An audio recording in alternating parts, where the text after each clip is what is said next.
Bismillahirrahmanirrahim. Assalamualaikum warahmatullahi wabarakatuh. Waalaikumsalam warahmatullahi wabarakatuh. Innalhamdulillah nahmaduhu wa nasta'inuhu wa nastaghfiruh wa na'udzubillahi min shururi anfusina wa min sayyiati a'malina. May yahdihillahu fala mudhillalah wa may yudhlil fala hadiyalah. Asyhadu an la ilaha illallah, asyhadu anna Muhammadan abduhu wa rasuluh.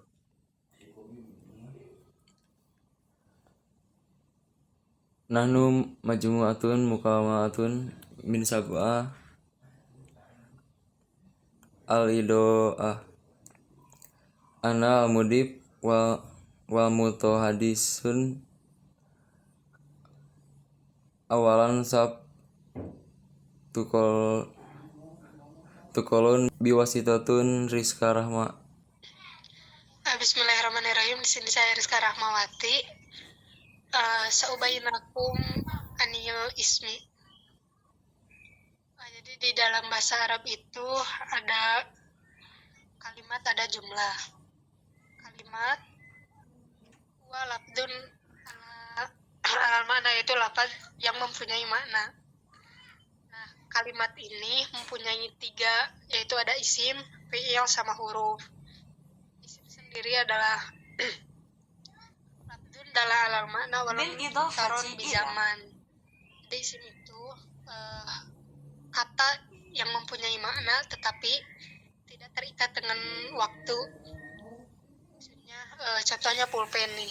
Nah, pulpen itu tidak bisa dimasuki waktu telah, sedang, atau akan.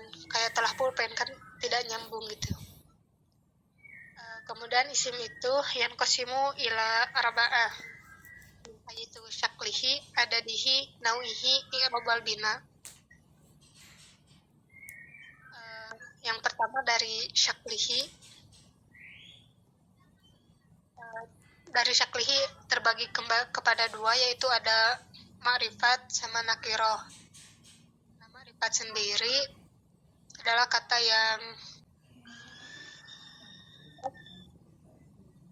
kayak yang masih umum. Nah, di dalam ma'rifat itu 5. Yang pertama ada isim alam atau isim yang menunjukkan kepada nama seseorang. Kemudian ciri ma'rifat yang kedua ada alif lam. Jadi apabila ada kata yang diawali dengan alif lam, maka itu disebut ma'rifat. Kemudian yang ketiga ada isim mausul. Isim mausul ini kata sambung. Selebihnya akan dijelaskan oleh Risa. Tafadhali ilaiha. Silakan Risa. Selanjutnya dalam bahasa Arab juga ada isim mausul. Seperti halnya dalam bahasa Indonesia disebut definisi atau hukum. Isim mausul sendiri mempunyai definisi al-ismu ma'yadulu ala ma'ayani biwasitati jumlati tuzkaro ba'dahu, yaitu isim mausul adalah sesuatu yang menunjukkan perkara tertentu dengan perantara jumlah yang ditetapkannya.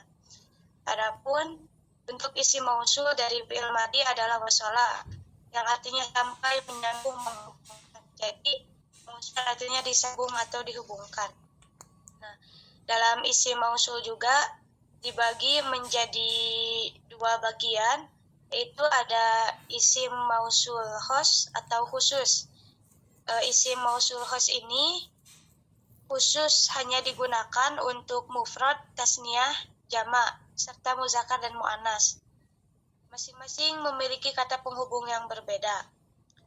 Seperti pada jumlah mufrad, untuk muzakkar atau laki-laki itu ditandai dengan kata allazi. Contoh dalam kalimat hadaral lazi akrom 1, yaitu yang kedua juga ada mufrad perempuan atau muannas, yaitu ditandai dengan kata allati. Contohnya dalam kalimat hadaral lati akrom tuha. Yang selanjutnya ada tasniyah muzakkar ditandai dengan al-lazani. Contoh kalimatnya yaitu hadarul lazani akramtuhuma. Yang selanjutnya ada tasniyah perempuan atau muannas ditandai dengan kata al-latani. Contoh kalimatnya hadarul latani akramtuhuma. Selanjutnya ada jamak muzakkar ditandai dengan al-lazina. Contoh hadarul lazina akramtuhum. Dan yang terakhir ada jamak perempuan bisa dengan al-lati ataupun al-lai. Contohnya hadarul lati akramtuhun. Selanjutnya ada yang kedua yaitu isim mausul mustarok atau umum, yaitu kata sambung yang bisa digunakan untuk semuanya, baik laki-laki maupun perempuan, muzakkar maupun muannas, tunggal, ganda, ataupun jamak. Nah, ini itu ditandai dengan beberapa lafaz, yaitu ada man, ma, za, ai, dan zu. Di sini dalam lafaznya itu mengandung ketentuan yang berbeda. Yang pertama ada pada kata atau lafaz man digunakan untuk isim yang berakal. Yang kedua ada lafaz ma digunakan untuk isim yang tidak berakal, meskipun terkadang digunakan juga untuk yang berakal. Dan za, ai, dan zu bisa digunakan untuk berakal maupun yang tidak berakal. Nah, contohnya ada pada kalimat najaha man ijtihad wa man ijtihadat wa man ijtihada wa man ijtihadata wa man ijtihadu wa adna. Mungkin segitu untuk Izin bertanya, apakah hukum isim mausul mabni? Jika hukumnya mabni, mengapa ada i'rabnya? Terima kasih. Oke. Memang betul hukum isim mausul itu mabni, tapi bukan berarti tidak bisa di-i'rabi. I'rabnya kalimat mabni termasuk isim-isim yang mabni menggunakan i'rab mahali, artinya yang di-i'rabi adalah kedudukan dari keberadaan isim mausul tersebut dalam kalam. Apakah berposisi sebagai mubtada, khobar, fa'il, maf'ul bih, dan lain sebagainya. Nah, i'rab isim mausul sesuai dengan kedudukan fa. Jika nasab dinamai mahal nasab dan seterusnya juga. Contohnya isim mausul maharofa. Contoh dalam kalimat qad aflaha man tazakka. Huruf man di sini sebagai isim mausul berkedudukan sebagai fa'il sehingga i'rabnya maharofa. Ada juga contoh lainnya dalam kalimat ahjib mayyujibul khaira. Man kedudukan sebagai maf'ul bih sehingga di-i'rabi mahal nasab.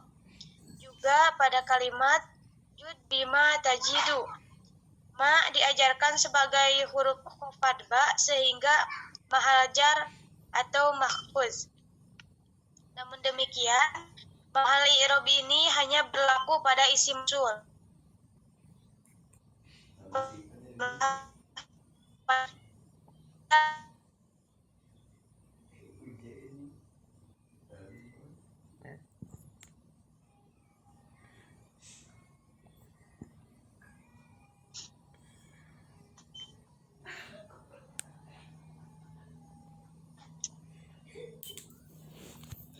Terima kasih Rita atas penjelasannya. Ya. Selanjutnya kembali lagi pada tanda makrifat. Yang keempat ada domir. Isim domir adalah kata ganti, contohnya huwa, huma, hum, dan seterusnya. Kemudian ciri yang kelima ada isim isyarah atau kata tunjuk, seperti hada, hadihi, hadani. Dan terakhir ada idhofah. Nah, yang 6 tadi merupakan ciri-ciri isim makrifat. Kemudian dari isim ma'rifat dan nakirah ini melahirkan idofah dan na'at, di mana terdiri dari nakirah dan ma'rifat.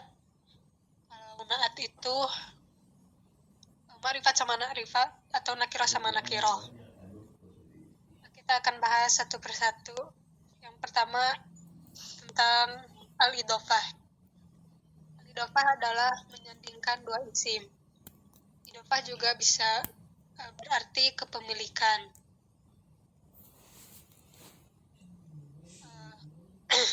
Idofah itu terdiri dari mudhof dan mudhof ilaih. Contohnya Amirul Mukminina.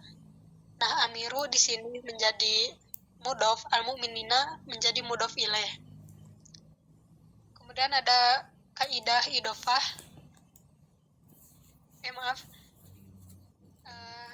Contoh idofah dari si mufrad yaitu nafidatul fasli. Nafidatu di sini menjadi mudhof, al-fasli jadi mudhof ilaih. Kemudian contoh dari musanna sahibul baitaini.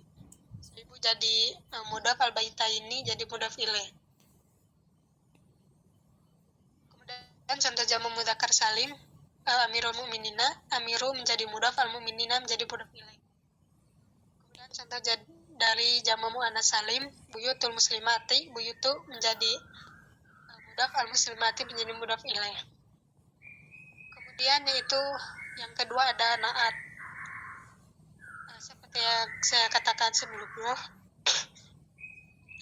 na'at itu terdiri dari ma'rifat sama ma'rifat atau nakirah sama nakirah, jadi keduanya harus sama. Na'at terdiri dari na'at atau sifat dan man'ut atau yang disifati. Contohnya Zaidun talibun. Nah, Zaidun di sini menjadi man'ut yang disifati dan talibun menjadi sifat. Kemudian ada kaidah susunan na'at man'ut. Yang pertama, nafsul jumlah atau jumlahnya itu harus sama. Kalau na'atnya mufrad, man'utnya juga mufrad. Kalau na'at musanna, man'utnya juga musanna. Contoh dari mufrad muslimun mu'minun. Nah, ini kan keduanya sama-sama memiliki arti satu atau mufrad. Kemudian contoh yang kedua ada muslimani mu'minani. Dua orang yang muslim, yang dua orang tersebut beriman. Nah, di sini juga sama musananya. Na'at man'utnya keduanya menunjukkan arti dua. Kemudian kaidah yang kedua ada nafsul jinsi atau samanya jenis. Jadi maksudnya kalau na'atnya mudzakkar atau laki-laki, man'utnya juga harus mudzakkar. Begitupun dengan perempuan. Kalau na'atnya muannats, man'utnya juga harus muannats. Contohnya khadijatun thalibatun. Khadijatun di sini menunjukkan muannats ditandai dengan ta marbutah, thalibatun juga sama.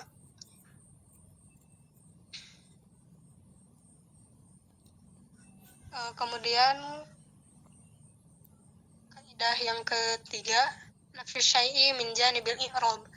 Jadi i'rabnya harus sama. Kalau na'atnya marfu, man'utnya juga harus marfu. Begitupun dengan mansub dan majrur. Contoh dari marfu Zaidul akilu. Kemudian contoh dari mansub ra'aitu Zaidan al-akila. Kemudian kaidah yang terakhir yaitu nafyu syai'i min haitsul ma'rifat wan nakirah. Jadi kalau ma'rifat, man'utnya juga harus ma'rifat. Contohnya hamidut tawilu. Hamidu di sini menunjukkan isim ma'rifat yaitu isim alam. At-tawilu juga sama menunjukkan ma'rifat ditandai dengan alif lam. Nah, mungkin gitu saja pembahasan tentang al-idofah wa na'ah. Silakan. Izin bertanya, Rizka.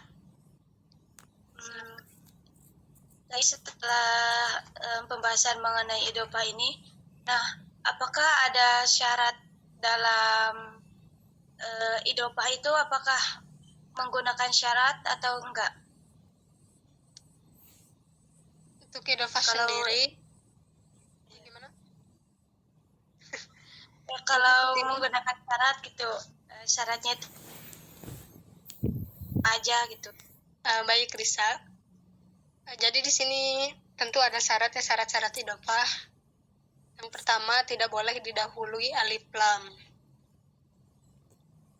Kemudian yang kedua ada membuang nun musanna atau jama pada mudhof. Kemudian yang ketiga, idofah tidak boleh ditanwin. Mungkin segitu saja, Risa. Ya, baik Rizka, terima kasih. Nah, sama-sama. Yang kedua, pembagian isim yang kedua adalah dilihat dari jumlahnya. Dilihat dari jumlahnya, isim terbagi kepada 3, yaitu isim mufrad, atau isim yang menunjukkan kepada arti tunggal. Contohnya baitun, satu rumah, kolamun, satu pulpen.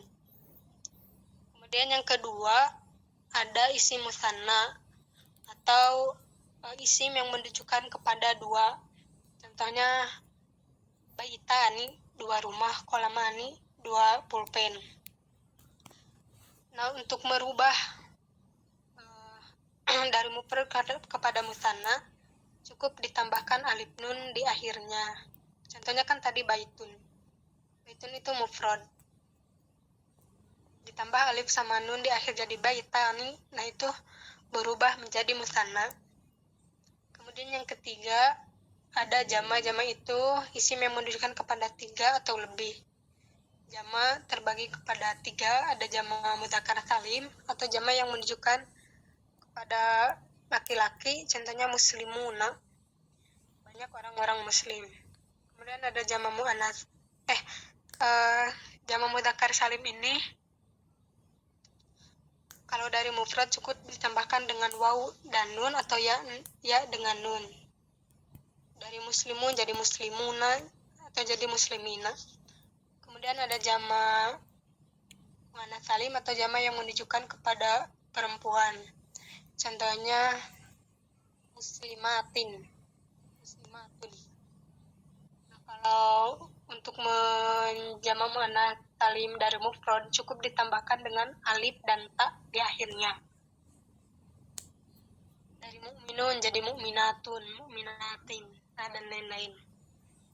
Kemudian yang ketiga ada isim. Pembagian isim berdasarkan nau'ihi.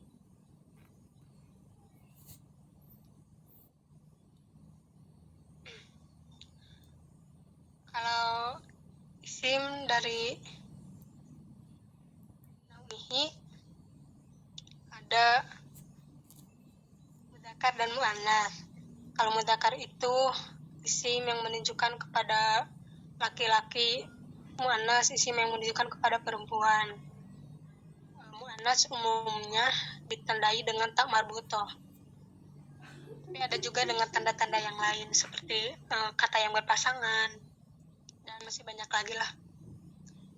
Kemudian isim, pembagian isim berdasarkan harokat akhir atau i'rab dan binanya. I'rab itu suatu keadaan di mana lafaz di akhirnya ada perubahan harokat. Kalau bina itu tetap, alias harokatnya itu tidak berubah. Kalau awalnya gitu ya tetap gitu, gak akan berubah.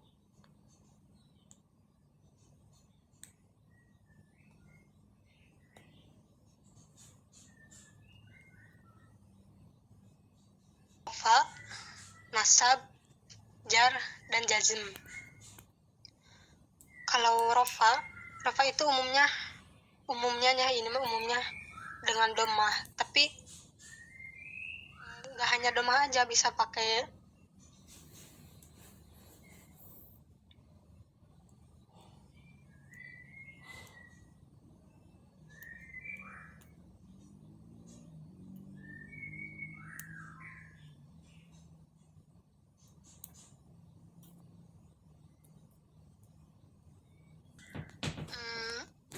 Kemudian ada bina, isim yang tetap, yaitu isim yang tidak bisa berubah akhirnya.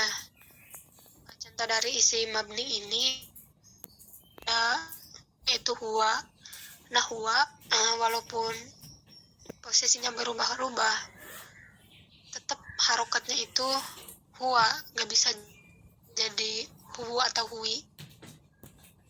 Contoh lain kayak huma juga sama.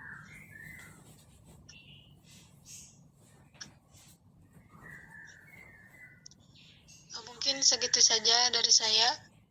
Dikembalikan kepada moderator. Baik, pemateri selanjutnya akan disampaikan oleh Rizka Irma tentang fi'il madi. Kepadanya dipersilahkan. Terima kasih kepada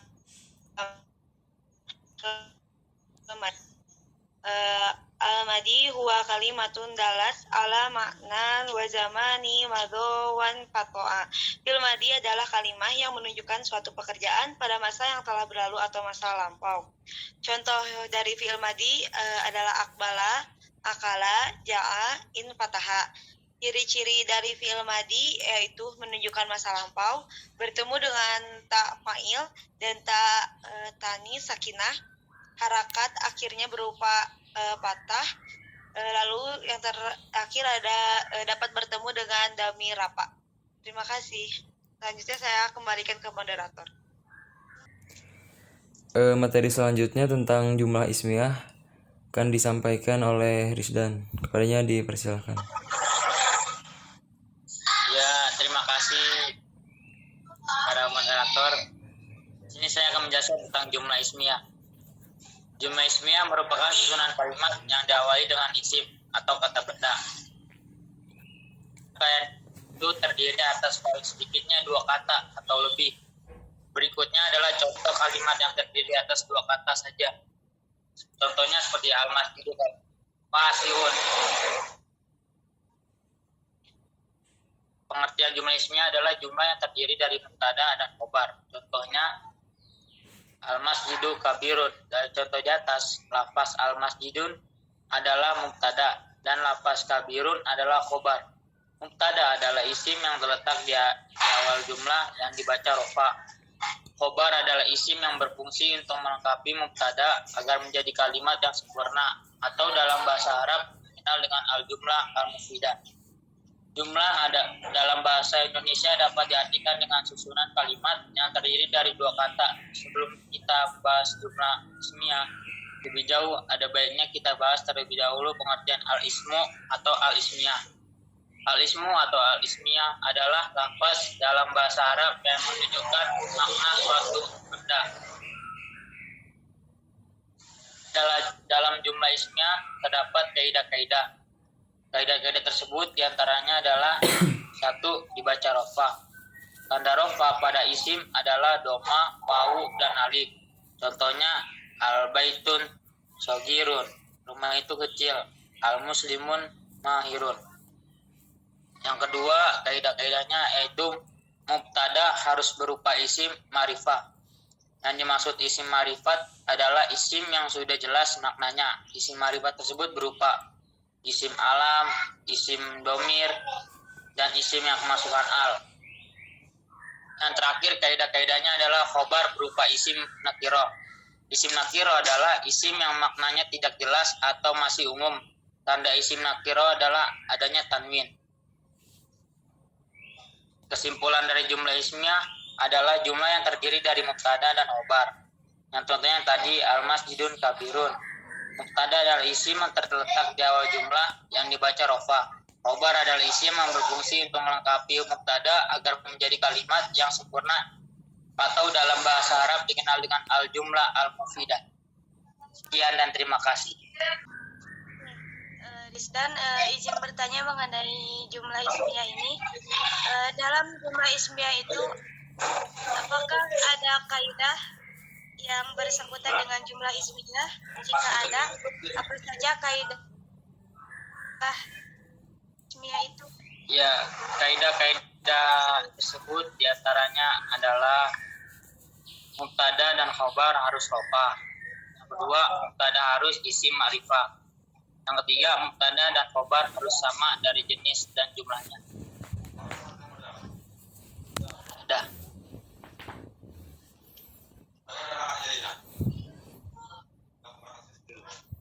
Nah, apakah ada yang bertanya lagi? Mungkin jika tidak ada yang bertanya, kita tutup saja Udah presentasi kali ini. Tutup saja dengan doa Rabbana atina fid dunya hasanah wa fil akhirati hasanah wa qina adzabannar. Assalamualaikum warahmatullahi wabarakatuh. Waalaikumsalam warahmatullahi wabarakatuh. Waalaikumsalam warahmatullahi wabarakatuh.